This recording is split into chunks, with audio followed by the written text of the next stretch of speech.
لا إله إلا الله محمد رسول. بسم الله الرحمن الرحيم. الحمد لله رب العالمين وبه نستعين على أمور الدنيا والدين وعلى آله وأصحابه ومن تبعهم بإحسان إلى يوم الدين. أحييكم بتحية الإسلام وأسلمكم بأحسن السلام. السلام عليكم ورحمة الله وبركاته. Rabbi shrah li sadri wa yassir li amri wahlul 'uqdatam min lisani yafqahu qawli. Subhanaka la ilma lana illa ma 'allamtana innaka antal alimul hakim. Allahumma anfa'na bima 'allamtana wa 'allimna ma yanfa'una wa zidna ilma. Allahumma inna na'udzubika min ilmin la yanfa' wa min qalbin la yakhsha' wa min nafsin la tashba' wa min du'ain la yusma'. Allahumma ati nufusana taqwaha wa zakkiha anta khairu man zakkaha anta waliyuha wa maulaha la ilaha illa anta. Ikhwati fiddin, hadirin jamaah salat subuh Masjid At-Taubah yang dimuliakan Allah Subhanahu wa taala.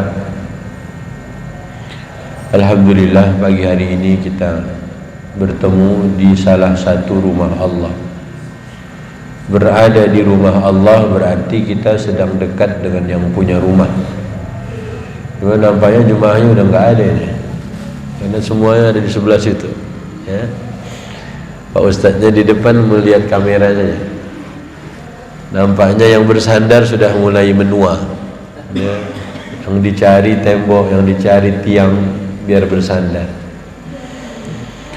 Alhamdulillah, sudah hampir 80 tahun Indonesia merdeka. Pertanyaannya muncul, sudah berapa persen Al-Quran menjadi petunjuk dalam hidup kita? Itu pertanyaan. Kalau Quran sudah 80 tahun di Indonesia dengan terjemahannya sesudah kemerdekaan, sudah berapa persen yang kita pahami isi Quran itu? Karena zaman Nabi SAW di kota Mekah itu kan disebut orang-orang Arab jahiliyah, tak mengerti agama mereka. Tapi sesudah Quran diturunkan, wahyu Allah berikan pada baginda Nabi, tak butuh waktu lama untuk Mekah yang awalnya penduduknya disebut jahiliyah, untuk sebuah negeri yang jauh dari peradaban, tapi menjadi negeri yang dikenal oleh seluruh orang.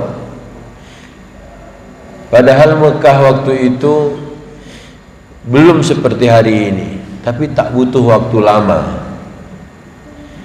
13 tahun Nabi di kota Mekah. Kemudian Nabi pergi ke Madinah, diusir beliau dari kota Mekah, mempersiapkan kekuatan di kota Madinah. 8 tahun kemudian Nabi balik lagi ke Mekah. Akhirnya apa? Mekah sudah steril. Dibersihkanlah kota Mekah itu dari segala macam kesyirikan, dari berhala-berhala. Total semuanya Rasulullah bersama Al-Quran mengajarkan umat saat itu Al-Quran 23 tahun saja. Dan kemudian melakukan ekspansi dan seterusnya sampailah Islam itu dikenal oleh orang Indonesia dan tidak butuh waktu lama. Berapa tahun? 23 tahun saja.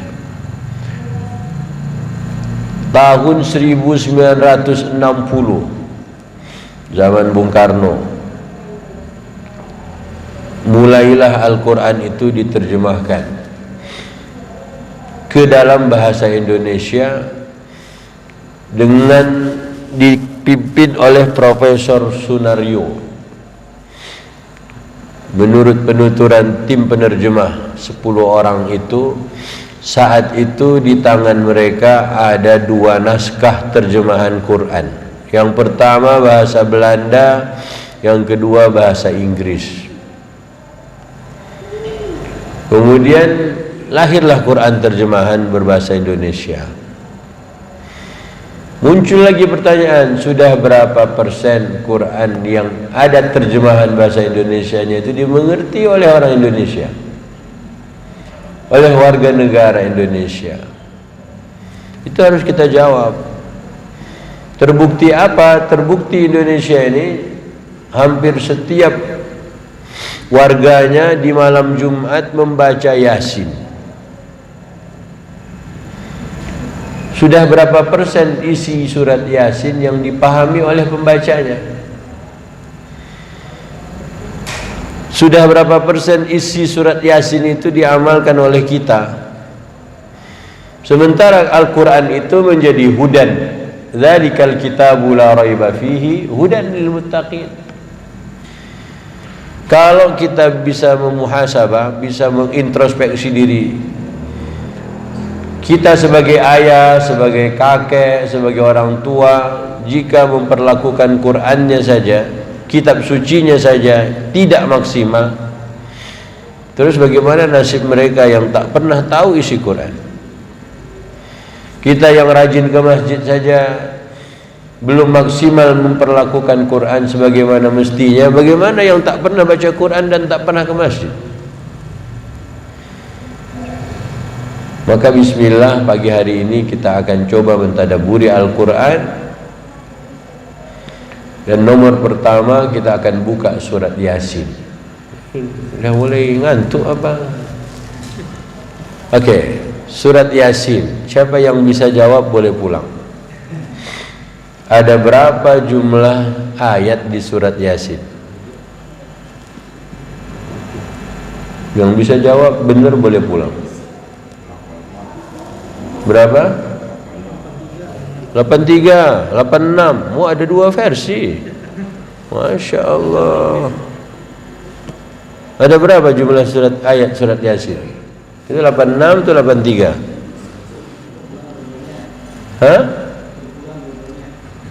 Suruh pulang dua-duanya. Ada berapa?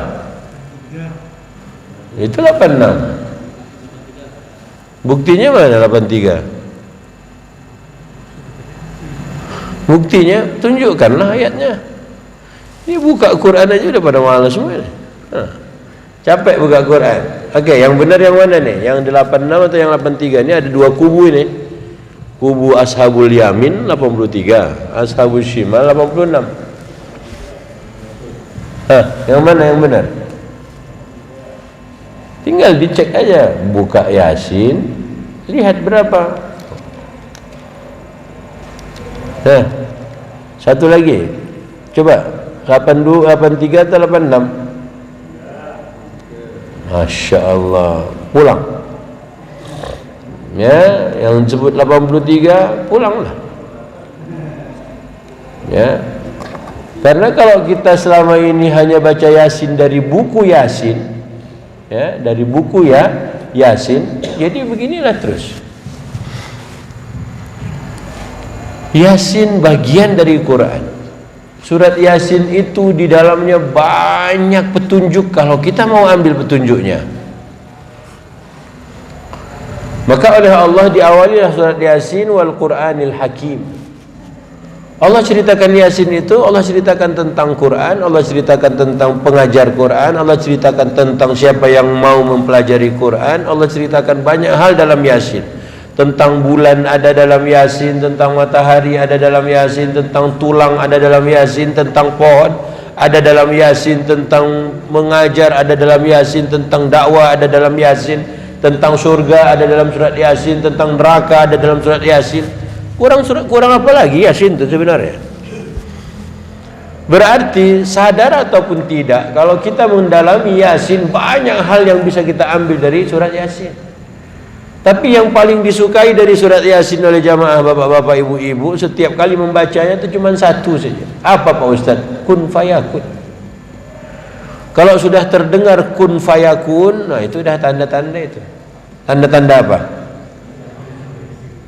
Udah mau selesai. Oh, ada kun fayakun nih, pada selesai, seger lagi semua. Jangan dong. Perlakukanlah surat Yasin sebagaimana mestinya. Kalau kita memang serius, coba bapak-bapak dalami surat Yasin. Sekarang anak-anak tak lagi tertarik baca Yasin. Kenapa? Gara-gara mereka mendapatkan ilmu malam Jumat baca Kahfi. Hari Jumat disunahkan baca Al-Kahfi, bukan Yasin. Bapak tak bisa mempertahankan argumentasi yang baca Yasin di malam Jumat. Coba ada yang mempopulerkan hari ini, bacalah Yasin malam hari. Enggak ada. Padahal Ibnu Katsir itu menukil hadis agar supaya membaca Yasin di malam hari itu. Mengapa malam Jumat? Karena keumuman hadisnya bacalah Yasin pada malam hari, karena pagi harinya dosa-dosamu akan diampunkan. Asbaha maghfuran lahu. Ini bapak-bapak semuanya diam aja. Asal Jumat baca Kahfi, asal Jumat baca Al-Kahfi. Ditanya kenapa? Wallahu a'lam. Tak tahu kita. Yasin itu kan bagian dari Quran juga. Memang dulu tuh orang jarang baca Yasin pakai Quran. Kenapa Pak Ustadz? Dulu baca Yasin pakai buku Yasin. Kalau ternyata Quran itu turun, wahyu itu Allah berikan dan kita cuekin saja, itu bahaya itu. Pantesanlah 80 tahun sebentar lagi ulang tahun kemerdekaan negeri kita, akhirnya tak jadi apa-apa juga. Sementara yang lain memperlakukan negeri ini ya suka-suka dia. Tapi lihat dulu Nabi SAW. Sekarang Bapak, apa solusi yang akan Bapak berikan atas kasus Raja Ampat? Emang Quran tak memberikan solusi? Bapak-bapak, Raja Ampat yang dikerok oleh orang-orang yang ya serakah itu, solusinya apa kalau baca Quran? Emang nggak ada? Apakah Quran hanya mengatur urusan sholat, puasa, zakat, haji saja? Apakah Quran tidak pernah mengatur urusan bagaimana orang pengen memperlakukan dunia ini, bumi ini? Makanya Quran itu sebenarnya apa bagi kita? Jika dia hudan, mana petunjuk Quran atas kasus yang hari ini yang sempat viral kemarin, Raja Ampat?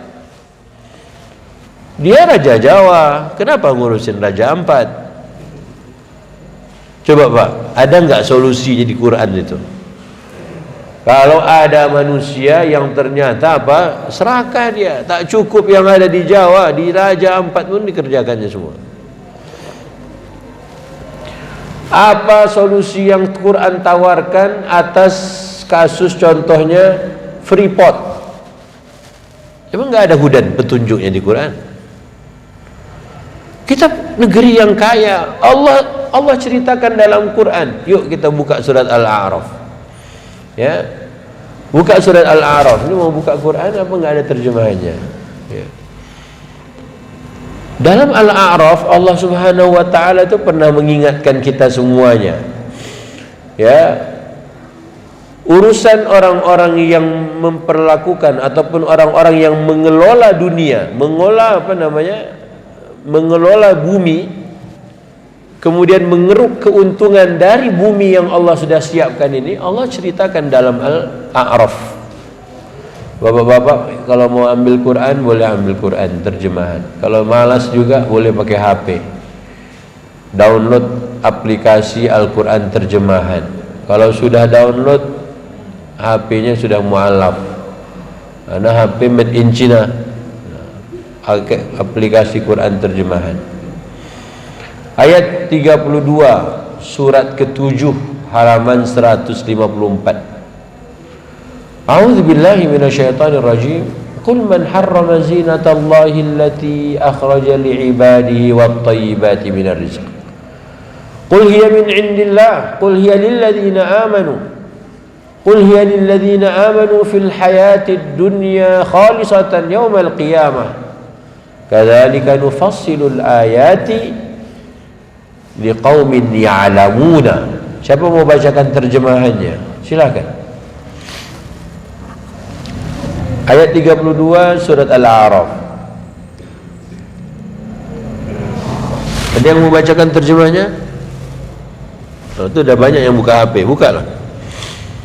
Surat ke-7 ayat 32 sebelah kiri, halaman 154 atas. Ada yang mau baca terjemahnya? Kalau malas juga berarti kita belum mengamalkan. Iqra, bacalah. Bismillah, silakan. Tak ada yang mau baca? Tak ada yang mau baca, Pak Ustaz pulang. Ada yang mau baca terjemahnya, silakan. Ini tak bisa baca atau takut? Belum dapat? Kenapa diam-diam? Bacalah, baca. Krik, krik, krik, krik. Tak ada yang mau baca. Kenapa tak mau baca? Bacalah. Terjemahannya aja, Arabnya enggak usah. Tak ada yang mau baca. Ditunggulah sampai ada yang baca. Qul man harrama zinatallah, ayat 32.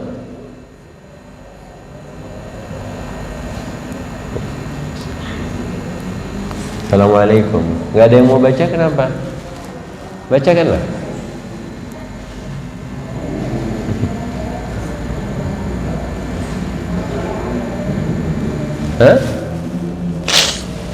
Iqra, iqra, baca.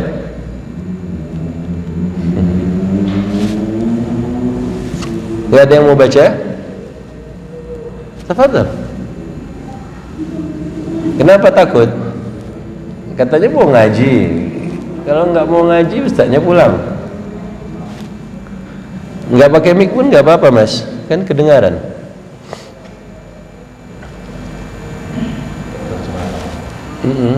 Katakanlah Muhammad, siapakah yang mengharamkan perhiasan dari Allah yang telah disediakan untuk hamba-hambanya?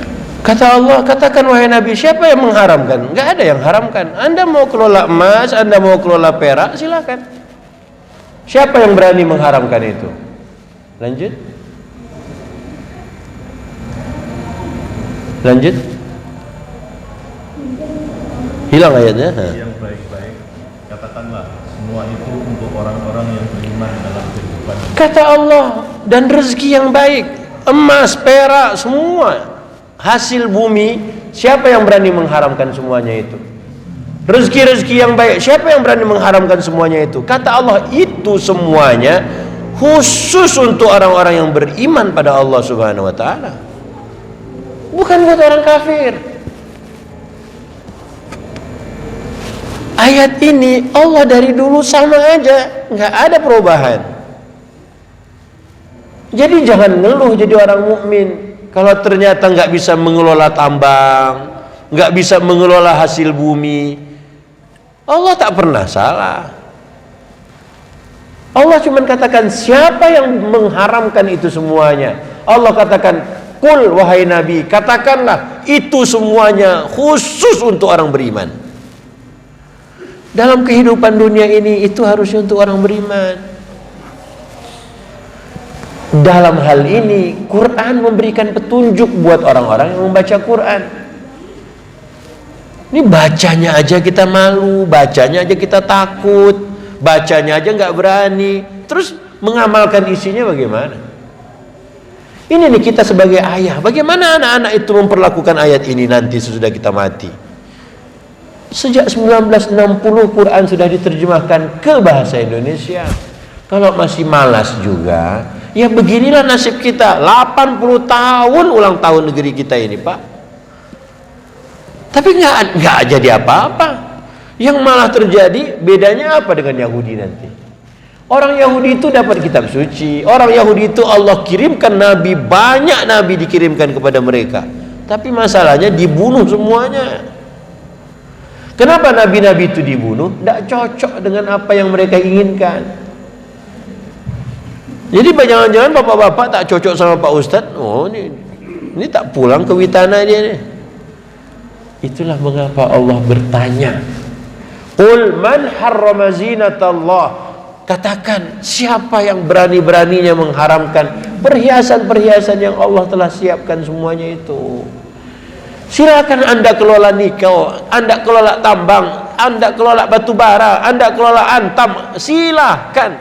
Qul, bilangin itu semuanya khalisatan.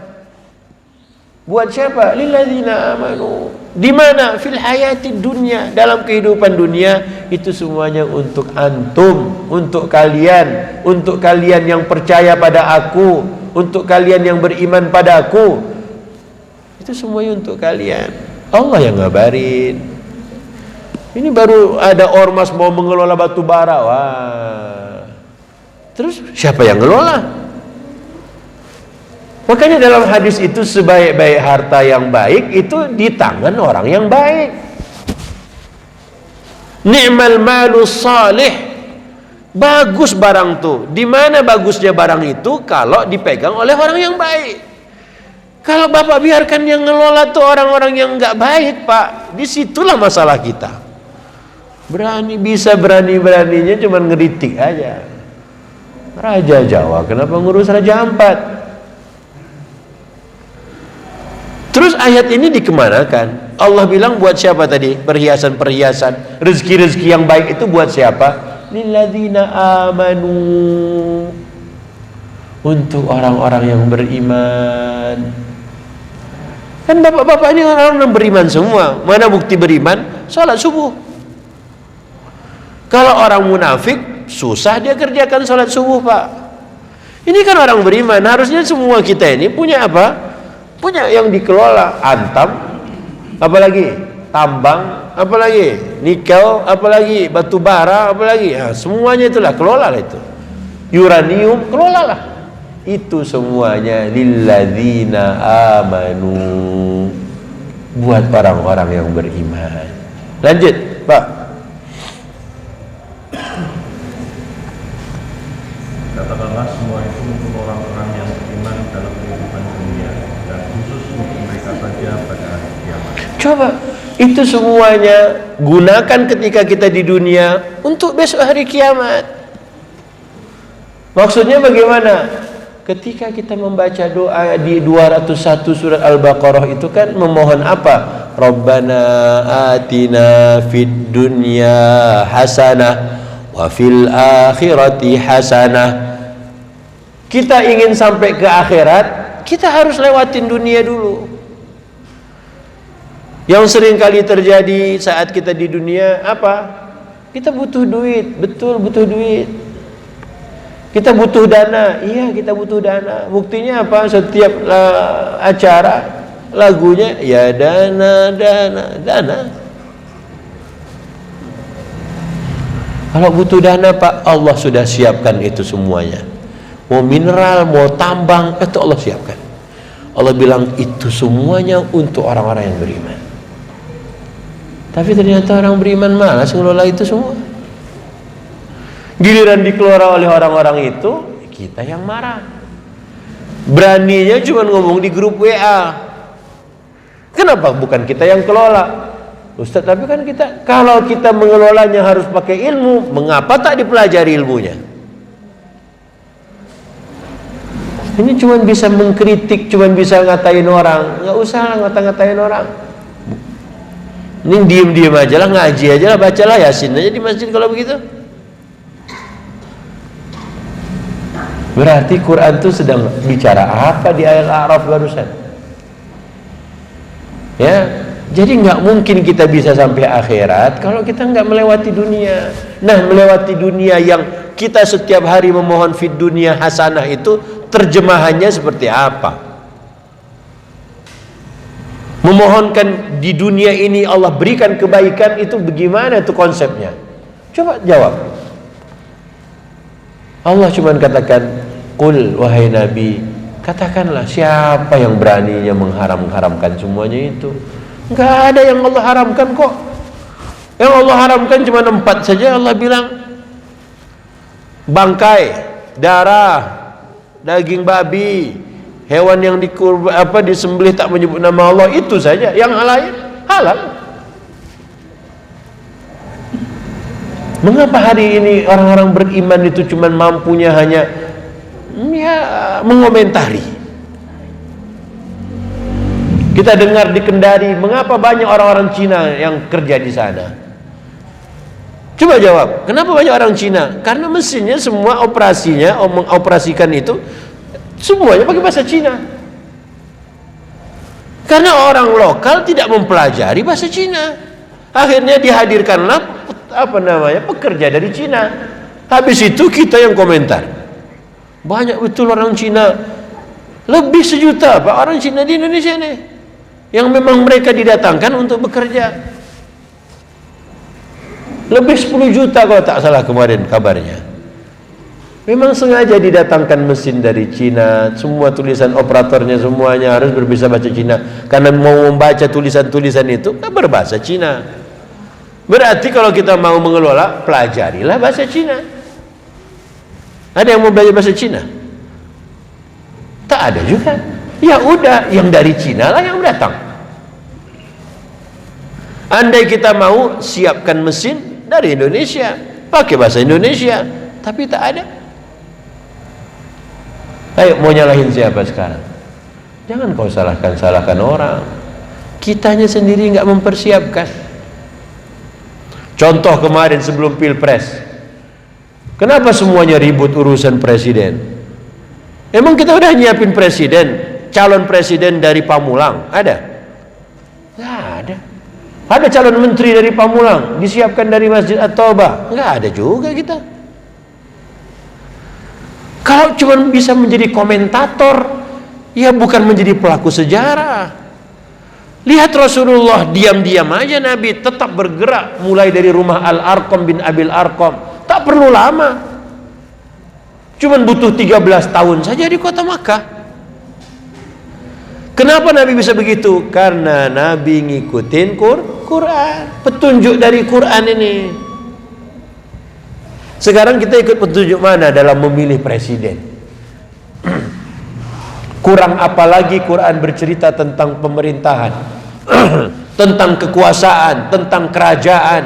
Al-Kahfi saja menawarkan 3 model, menceritakan 3 model kekerajaan. Itu Al-Kahfi. Bagaimana jika ada penguasa pemerintahan yang kafir, kalau ada orang mukmin itu dibantai, dibunuh. Itulah cerita Ashabul Kahfi. Pemuda-pemuda yang menyelamatkan iman mereka. Kenapa? Berhadapan dengan raja yang kafir, tidak percaya Tuhan. Kalau ada orang beriman, direjam, dilempar pakai batu sampai mati, disuruh murtad. Kemudian solusinya itu Ashabul Kahfi. Cerita yang kedua, Nabi Musa bersama Khidir naik perahu, kemudian sampai dalam perjalanan dilobangin perahu itu. Apa alasan perahunya dilobangi? Karena di ujung sana ada raja yang mengambil, merampas semua harta milik orang-orang miskin yang bagus-bagus. Menghadapi raja yang begitu, seperti apa solusinya? Khidir solusinya. Dilobangin perahu, bukan dihancurkan. Membuat cacat perahu. Cerita kerajaan yang ketiga atau pemerintah ketiga, Zulkarnain di akhir surat Al-Kahfi. Malikun Salih, raja yang baik. Malikun Adil, raja yang adil. Itu yang didambakan. Pernah kita baca Zulkarnain yang kekuasaannya dari ujung timur sampai ujung barat. Allah hanya ceritakan dalam 1 halaman doang di Al-Kahfi. Pernah kita baca? Enggak pernah juga. Terus hudannya Al-Quran itu di bagian mana? Kalau ternyata kita sebagai pembaca Quran begini-begini aja, ambil Quran tak mau, udah buka terjemahannya malu membacanya, terus Quran jadi apa? Kaget-kaget Pak diginiin sama Pak Ustadz? Nggak usah kaget.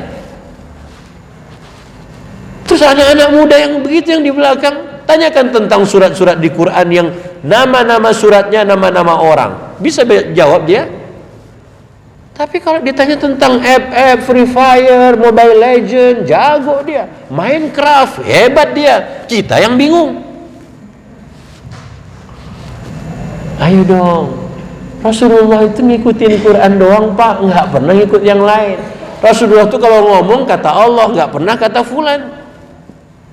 Terus tiba-tiba umat Nabi Muhammad mengaku cinta Nabi Muhammad, baca Quran nggak mau, mendalami Quran tak mau, terus menjalani hidup ini pakai apa kita?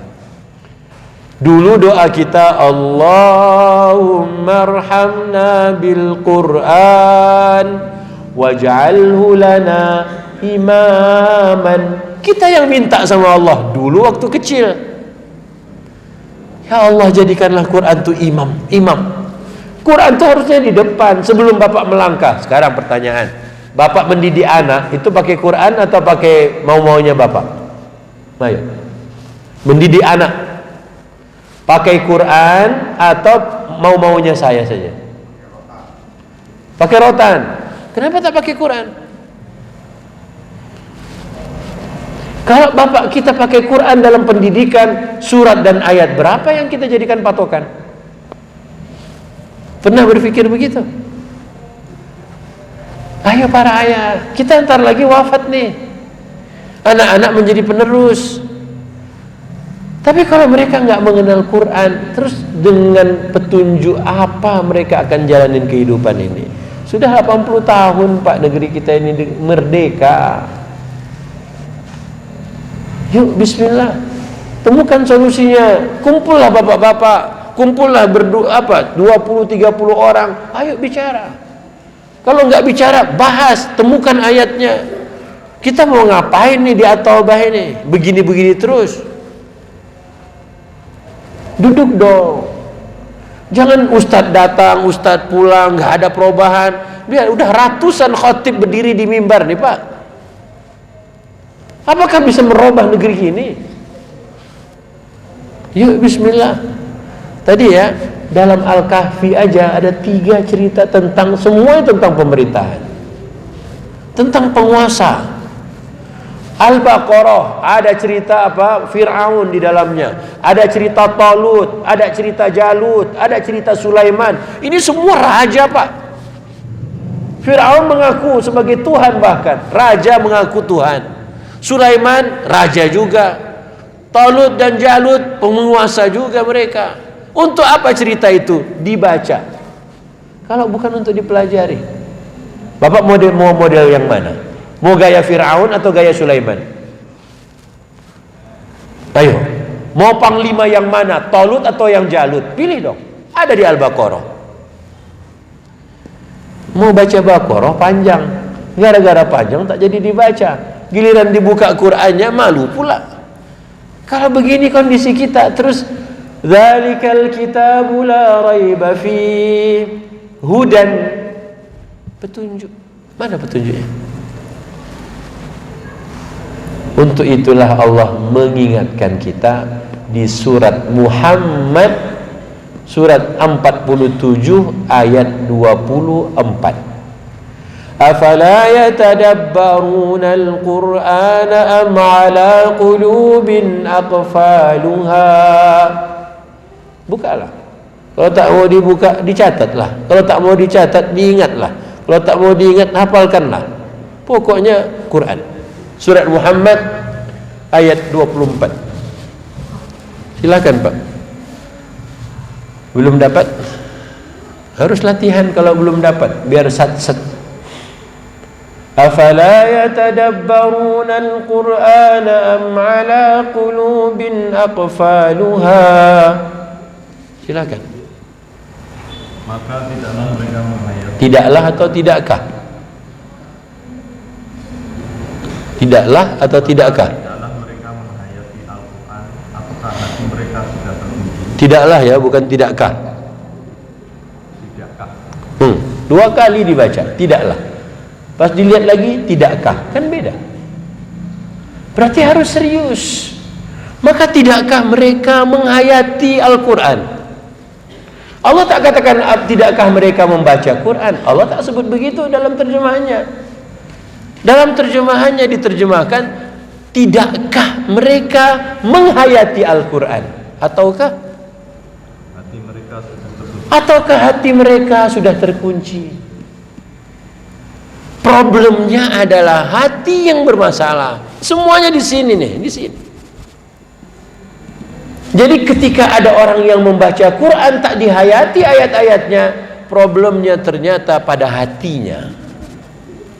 Ini Bapak mau marahin Pak Ustadz, silakan dimarah-marahin. Kok Ustadz begitu sih? Ustadznya nanya melulu. Ustadznya kok galak banget, bodoh amat Pak Ustadz Pak, nggak diundang lagi bagus. Tapi ini ayat ini kan bukan hanya Ustadz doang yang harusnya baca, kita semuanya. Apa pertanyaan Allah terjemahannya barusan? Maka tidakkah mereka menghayati Al-Quran ataukah hati mereka sudah terkunci? Mau kita dipanggil wahai yang hatinya terkunci? Mau? Kan kita nggak mau. Makanya Allah bertanya. Terus jawabannya apa Pak Ustadz? Jawab masing-masing. Allah tak berikan jawaban di ayat barusan. Pertanyaan yang mengharuskan kita menjawabnya sendiri. Tidakkah mereka memperhatikan Quran? Mereka di sini itu siapa? Mereka di ayat ini itu siapa Pak? Tidakkah mereka menghayati Al-Quran ataukah hati mereka sudah terkunci? Mereka di sini siapa? Semua ulama sepakat mereka di sini orang munafik. Ayo pilih mana? Hati terkunci atau munafik? Nah jawablah. Nah bapak-bapak pilih mana? Terkunci hatinya atau munafik? Mau dikatakan munafik, semuanya hadir sholat subuh. Mau dikatakan hati terkunci, ya bisa jadi. Ayo, jika kita tidak memperlakukan Quran sebagaimana mestinya, nanti bedanya dengan Yahudi apa? Yahudi itu diberi Taurat oleh Allah, panjang waktunya, ribuan tahun Pak hidup bersama Taurat Pak. Kita bersama Quran dari hijrahnya Nabi saja sudah 1446 tahun. Bayangkan Pak, apakah merubah kondisi kita? Enggak. Mau buktinya? Buka Al-Hadid, buka surat Al-Hadid kalau tak percaya. Allah ingatkan semuanya itu ya. Makanya petunjuk-petunjuk itu ada di Quran. Ayat ke-16 surat ke-57, surat 57 ayat 16. Lihat aja itu. Makanya Abdullah bin Mas'ud itu pernah mengingatkan, Anda tahu Quran, berita masa lalu ada di Quran, berita masa kini ada di Quran, berita masa depan ada di Quran. Mau tahu? Nggak usah lihat berita, baca aja Quran. Coba ayat 16 surat Al-Hadid, surat 57 halaman sebelah kanan. Silakan. Alam ya'ni lilladzina amanu an takhsha qulubuhum li dzikrillahi wa ma nazala minal haqq wa la yakunu kalladzina utul kitaba min qabl fatala 'alaihimul amad faqasat qulubuhum wa katsirun minhum fasiqun. Silakan. Belum tibakah waktunya bagi orang-orang yang beriman untuk secara khusyuk mengingat Allah? Coba Allah tanya, belum tibakah waktunya untuk orang-orang beriman untuk secara khusyuk mengingat mengingat Allah, untuk secara khusyuk hatinya khusyuk mengingat Allah. Coba bapak-bapak, paling lama kita bisa duduk zikir itu berapa menit? Paling lama deh. Berapa jam? Duduk zikir, baca Quran, duduk zikir, paling lama berapa jam? Ada yang mau jawab? Hari Arafah kemarin, hari terbaik dalam setahun, berapa jam kita bisa duduk zikir mengingat Tuhan? Berapa lama? 1 jam? 1 jam? 2 jam? 3 jam? Berapa lama? Coba tanya anak-anak itu, berapa jam mereka bisa bersama main HP, game? Allah cuma nanya, yang jawab kan kita. Alam ya'ni lilladzina amanu, belum tibakah waktunya, hei orang-orang yang beriman pada Tuhan, beriman pada Allah, untuk apa? An takhsha'a qulubuhum li dzikrillah, untuk khusyuk hatinya mengingat Allah Subhanahu wa ta'ala. Coba Pak, andai subuhnya tadi itu seperti subuhnya Nabi, andai, akankah ada jemaah yang mau sholat di Masjid At-Taubah lagi? Emang subuhnya Nabi bagaimana Pak Ustaz? Siapa yang bisa jawab? Rasulullah kalau sholat subuh baca surat apa? Surat apa kalau Nabi sholat subuh? Kenapa diam semua? Tanya ChatGPT ya. Rasulullah kalau sholat subuh baca surat apa? Ya udah, Rasulullah kalau sholat subuh Jumat baca surat apa? Subuh Jumat As-Sajadah berapa ayat? As-Sajadah 110 ayat. Itu Al-Kahfi 30. Rakaat kedua baca surat apa? Ini khusyuk tawadu atau enggak mau riya? Rasulullah kalau salat subuh Jumat, sajadah rakaat pertama 30 ayat. Rakaat kedua baca apa? Buka internet, Pak. Buka HP. Google. Rasulullah kalau salat subuh Jumat, rakaat pertama As-Sajadah 30 ayat, rakaat kedua Al-Insan. Berapa ayat Al-Insan?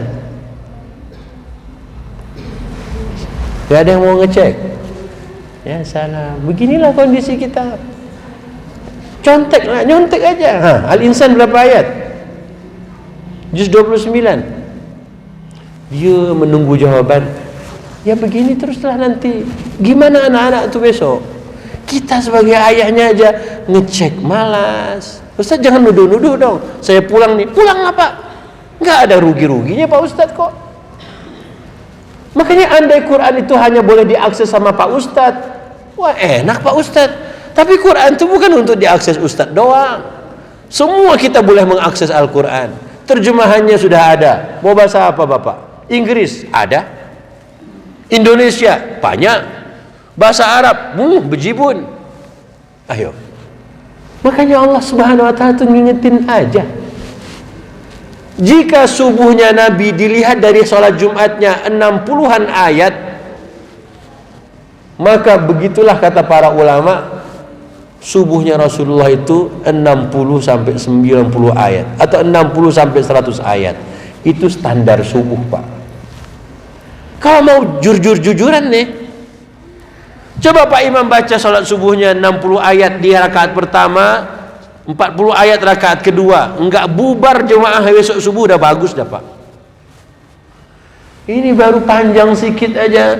Pak Ustaz, Pak Imam, antum kan harusnya ngerti, kami dah tua-tua. Begoyang lutut kami kalau panjang-panjang. Lihatlah. Rata-rata subuh Nabi itu 60 ayat, minimal dah itu. Makanya kata para sahabat, kami kalau sholat subuh sama Nabi, awal waktu mulai sholat belum kelihatan kanan kiri kami. Tapi ketika kami salam, kami sudah mengenal siapa di kanan kami, siapa di kiri kami. Bayangkan zaman itu nggak ada lampu kayak nyari. Ayo dong, kita punya agama, ikut siapa? Kalau kita pengen ikut Quran, Quran jelas memberitahukan. Allah hanya bertanya, belum tibakah saatnya, waktunya bagi orang-orang yang beriman khusyuk hati mereka mengingat Allah. Lanjut Pak. Dan mematuhi kebenaran yang telah diwahyukan kepada mereka. Dan mematuhi Al-Quran. Dan mematuhi apa yang Allah turunkan ini nih, Al-Quran ini. Belumkah waktunya tiba, hai orang yang beriman, untuk kita mematuhi Quran? Quran larang berzina, tidak. Quran katakan jangan dekati zina. Nggak ada di Quran janganlah kalian berzina. Bukan begitu gaya ayatnya. Mendekat saja jangan. Terus kalau ada anak-anak pacaran, kalau ada anak-anak hari ini melakukan ruda paksa pada lawan jenisnya, itu dari mana semuanya itu? Quran nggak punya solusi apa? Pantaslah ketika orang-orang Arab mau beriman pada Allah, tak perlu waktu lama, benar tuh negeri, karena mau mematuhi isi Quran. Jangan korupsi, jangan mencuri, jangan selingkuh, semuanya ada. Tapi kan kita nggak mematuhinya. Allah hanya bertanya, tolong dijawab. Belumkah tiba waktunya wahai orang-orang yang beriman untuk khusyuk hati kalian mengingat Allah, mengamalkan, mematuhi apa yang ada di Quran ini, kebenaran yang Allah turunkan. Lanjut Pak. Dan janganlah mereka berlaku seperti orang-orang yang telah menerima kitab sebelumnya. Janganlah berlaku seperti orang-orang yang telah menerima kitab sebelumnya. Ada yang dapat Taurat, ada yang dapat Injil.